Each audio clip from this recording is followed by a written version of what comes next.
is morning of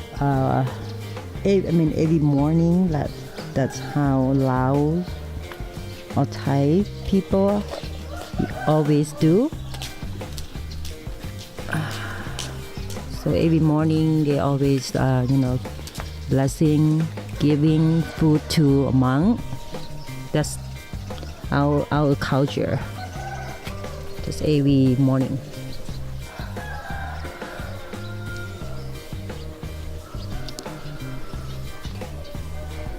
Give a food to monk every morning. ทุกๆเช้าของแต่ละมื้อพวกเขาจะตื่นแต่เช้ามาใส่บาตรนี่เป็นประเพณีของพวกเขา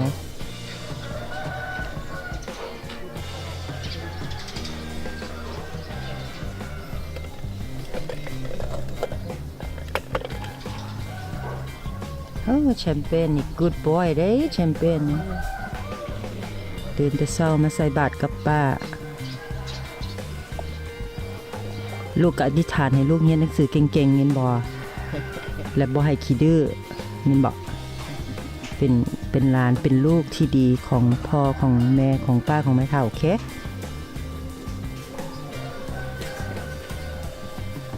แล้วไปอันนี้คือเหลือวะเหลือใส่องค์ใส่เหลือตลอดเว้ยไม่หักวะใส่องค์บ่ใส่วะอยู่นี่เหลือมันจีบะโอเคแล้วมื้อนี้ได้กินพันป่า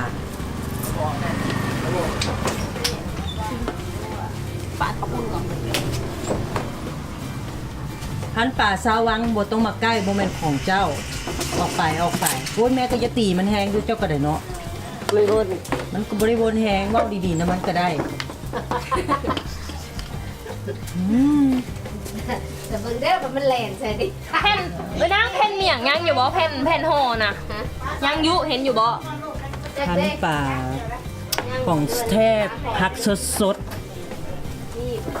ได้กินสมใจละมันเหลือก็กินต่อมื้ออันนี้นี่นะสาวข่อยอีกผู้หนึ่งโอ้ยคือบ่คืออินเดียเบิดบ่สามไว้น้องนี่บ่ได้เขาเป็นอินเดียหรือไทยนะคือนาฮีคืออินเดียเบิดบ่สามไว้น้องเพิ่นนี่ไม่อยากกินข้าวเขามาน้ำหนาวใช้จานเนี่ยไม่ตัดใช่ไหมลูกตัดเป็นตอนน้อยๆลูกแรกก็ลูกเอาน้าสาวนั่งบ่เขาขี้บายกินกับข้าวเป็นอันนี้กันวิดีโอ80 หลังจากกินข้าวอยู่บ้านน้าสาวแล้วก็พากันออกเดินทางกลับมาเวียงจันทน์ก่อนสิฮอดเวียงจันทน์พวกเขาได้พากันstop by พระบาทพนสัน another temple another popular temple before we heading to city and then we stop by พระบาทพนสันก่อนสิเข้ามาในเมืองพวกเขาก็ได้ไปแวะไหว้พระบาทพนสันบูรณะโอ้เป็นบูรณะขึ้น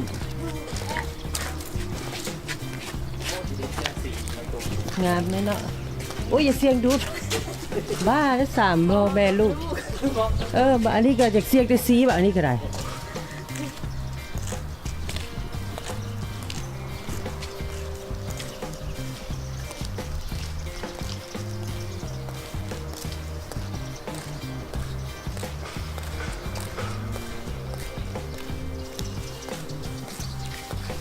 ดูใส่ฟุตบาทท่าน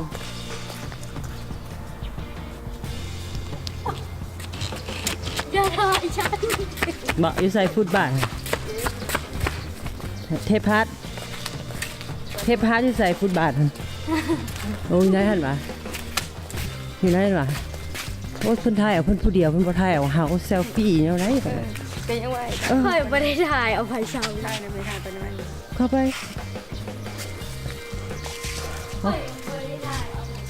แม่นวะเบิ่งพญานาคนี่ก็งามแท้ๆนี่เฮ็ดมันงามเนาะว่าจะไปซื้อเลข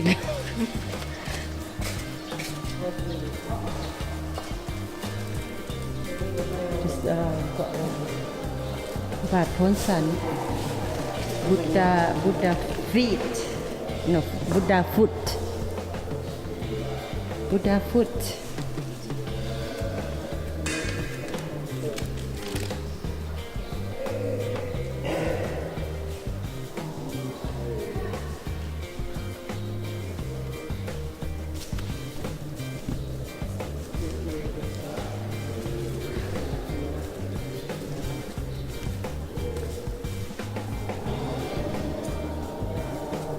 เอาไปกันที่2 คน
อันนี้พระบาทโขนสัน